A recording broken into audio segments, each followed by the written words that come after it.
होलाष्टक में किसकी पूजा से कटते हैं कष्ट?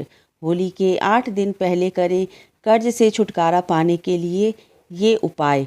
राधे राधे, हरे कृष्ण। होली के 8 दिन पहले का समय यानी होलाष्टक शुभ काम के लिए अच्छा नहीं माना जाता है।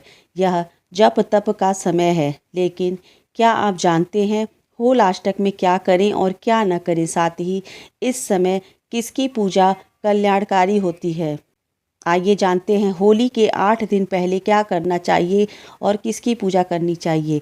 होली के 8 दिन के पहले का समय होलाष्टक कहा जाता है। इसकी शुरुआत फागुन शुक्ल पक्ष अष्टमी तिथि से होती है और यह पूर्णिमा यानी होलिका दहन के साथ पूरा होता है।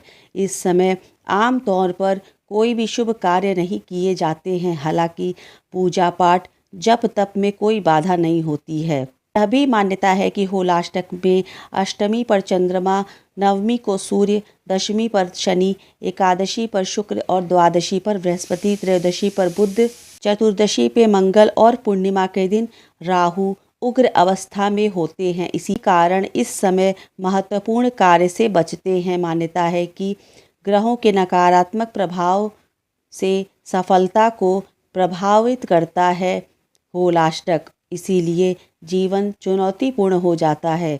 होलाष्टक होली के 8 दिन पहले शुरू होता है, इसलिए इस दिन से लोग होलिका दहन और होली के त्यौहार से जुड़ी तैयारियां शुरू कर देते हैं।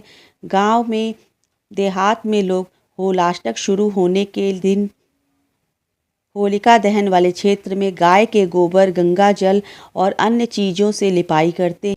साथ ही इस स्थान पर 2 डंडी भी लगाई जाती है, जिसमें से एक होलिका और दूसरे को प्रहलाद का प्रतीक माना जाता है। जहाँ अरंडी का पेड़ होता है वहीं एक डंडी इसी पेड़ की रखते हैं, क्योंकि आग में यह जलता नहीं है।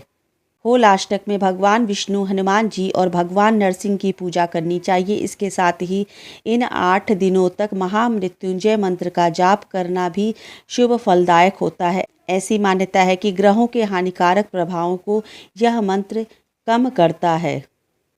होलाष्टक में ये काम करें। होलाष्टक में धार्मिक कार्यों में शामिल हो, पूजा पाठ और ध्यान करें। भगवान का स्मरण शुभ फल देता है। होलाष्टक में भगवान विष्णु, हनुमान जी और भगवान नरसिंह की पूजा करें। धन संबंधी मामलों में शुभ फल के लिए श्री सूक्त और मंगल ऋण मोचन स्रोत का पाठ करें। इससे कर्ज से छुटकारा मिलता है। होलाष्टक में दान का आपको कष्टों से मुक्ति दिला सकता है, इसलिए दान दक्षिणा का विशेष महत्व होता है। होलाष्टक में किसी भी तरह का शुभ कार्य करने से बचे। होलाष्टक में नए घर में गृह प्रवेश से परहेज करना चाहिए। कोई भी वाहन या सोना चांदी की चीज़ें, वस्त्र आदि भी नहीं खरीदना चाहिए। शादी विवाह और अन्य 16 संस्कारों जैसे मुंडन, अन्नप्राशन आदि इस समय करना निषेध होता है। होलाष्टक में नया व्यापार भी नहीं करना चाहिए। तो उम्मीद करती हूँ कि होलाष्टक की संपूर्ण जानकारी आपको प्राप्त हो गई होगी। मिलते हैं अगले वीडियो में, तब तक के लिए राधे राधे, हरे कृष्णा।